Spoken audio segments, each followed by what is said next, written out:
It is quite unfortunate that while there are so many Scrum Masters out there legitimately looking for their next gig, there are other set of people who are trying to play smart and look for the shortcut. These people are engaged in employment scam, and it's very important that for every one of you out there searching for jobs, that you have to stay very vigilant. Over the last couple of weeks, I was chatting with a friend who told me how she almost fell for an employment scam. She applied for a Scrum Master position online, paying $75 an hour for a full-time position. That was the first red flag. Full-time positions are not by the hour, they're salaried position. She wasn't aware because all her life, she had been a contractor, so she just figured that even though it was full-time, maybe that was still how they worked. All right, so they told her how much they were paying per hour. She went through 3 interview process. So to her, everything looked very legit, right?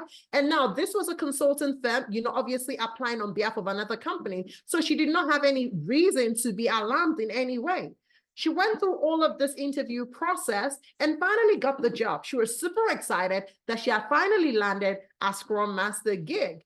Now, shortly afterwards, she received the employment letter, and then she was told that since she was going to be working from home, they will need to send her office supplies.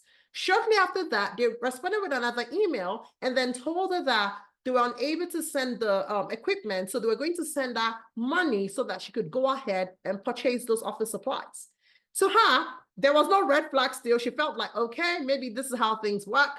And so they said that they were going to send her a check in the mail. The next day, they sent another email and said, oh, if they send a check in the mail, it's going to take a while. So it's better for them to do online banking. So we're going to get on a call where they would write the check and then, present it to the camera so that she can use our own mobile banking to kind of like take, the front and back of that check so that it could deposit into her account. And then she could use that to go purchase a laptop and, all the other things that she was going to need. So, hey, she felt like that was still the normal thing to do. And so they called her the next day, and then, she took the front and back of that check, and deposited that money into a bank account. Now, they said we're going to follow up on her the next day to see, whether he had, deposited into her account so that way she can then go ahead and purchase the laptop. Second red flag was that typically, probably a laptop will cost anywhere from a couple of $100s to probably $1,000, like if you're buying the Apple and whatnot. She said she didn't pay attention, like when she was taking the picture back and forth. Finally, like when she kind of like went through her bank to kind of take a look at what she took, she saw $5,000 on the check. So in her head, she was wondering like, what laptop will cost $5,000, right? She was just trying to imagine. But anyway, she was like, once the money drops, then she'll get information on the actual type of laptop that she's probably supposed to get. Maybe there was a special type of laptop that they were using. Maybe that's why it will cost $5,000. Now, luckily for her, that same day, she was just in another friend, telling how she got a job and how she can't wait for tomorrow for her to go buy, the laptop so she could start work. And then the friend kind of listened through to our story and she was like, this story sounds familiar. It feels like I've read this story online and it kind of seems like the new employment scam that is going on. So I think you need to be careful, right? So, the girl, which is our friend, quickly goes online to try to see where she read a story that was similar to what the girl was talking about. She's like, this story sounds familiar where, they'll send equipment, but it's all fraud. So going back and forth, our friend actually found the story online and there were lots of comments. So this student of mine suddenly became scared and worried and was like, oh my goodness, what's going to happen to me? So she decided to call a bank the next day to inform, the bank of what had happened, the transaction of how she got a job and leading to, how a check got deposited into her account.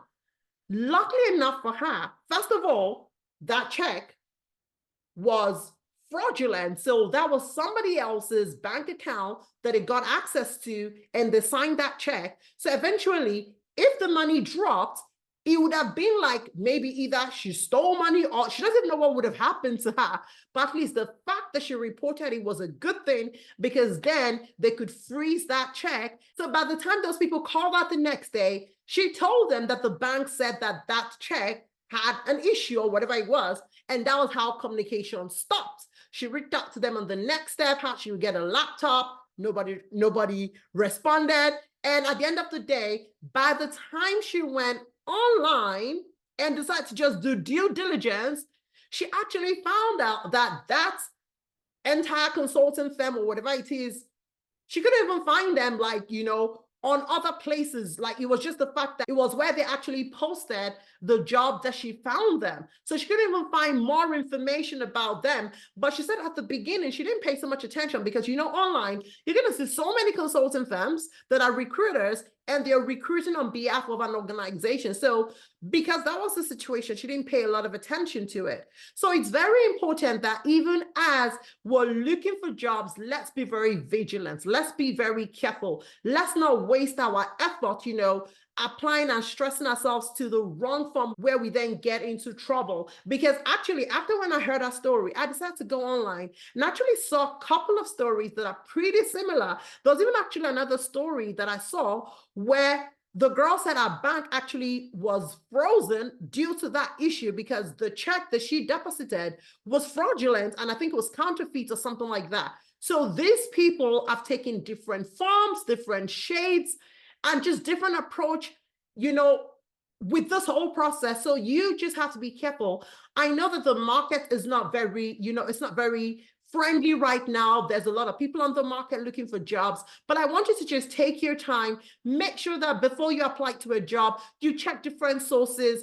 If a recruiter reaches out to you, tell them to tell you the company they're recruiting on behalf of. If they're not willing to tell you, then you probably don't want to go along with them, because if you cannot tell me where you want to submit me for, then what's the point, right? So they should be open enough to say, hey, I want to submit you on behalf of Amazon. I'm submitting you on behalf of, Bank of America. I'm submitting you on behalf of Chase. Whatever company that they're recruiting for, they should be able to tell you who they're working with, right? So you have to ensure that you know exactly who they're recruiting for. You want to ensure that you go online to find out that that job truly exists. That role exists, and it's not just the fact that, you're talking to a scammer. And you want to probably, not waste your time talking to recruiters that you can't verify their information online. There are lots of recruiters that they've established their presence online. You know that they are genuine. You know that this company truly exists. Those are the companies that you probably want to work with. And even if maybe a company is similar or you're familiar with the name, pay attention when you're even browsing, because I've even seen situations where it will look similar. Let's say that it's Amazon.com, then maybe the A will be double A or the M or the dot or something. They will just try to, change something about it, and then it looks like it's Amazon, but it's not. But I'm sure Amazon is too big for them to try to use that as a scam. But just be very, very careful. There's so many stories of this scam going on online, and it was just important for me to share with my community so that you don't fall victim for all of this employment scam going on. I know that you're working really hard. I know that you're studying. I know that you're applying every day. Just keep putting in the work and make sure that you're vigilant. And I'm sure that you're going to get that job that you've always dreamt of. So just keep your hopes high. Don't let all of this situation down your spirit. Don't let all of the job market kind of get you frustrated. Be hopeful, just give it your best, keep pushing, keep going, and the light is waiting for you at the end of that tunnel. Here is me wishing you the best, as I always do. If you have any question, feel free to drop it in the comment section.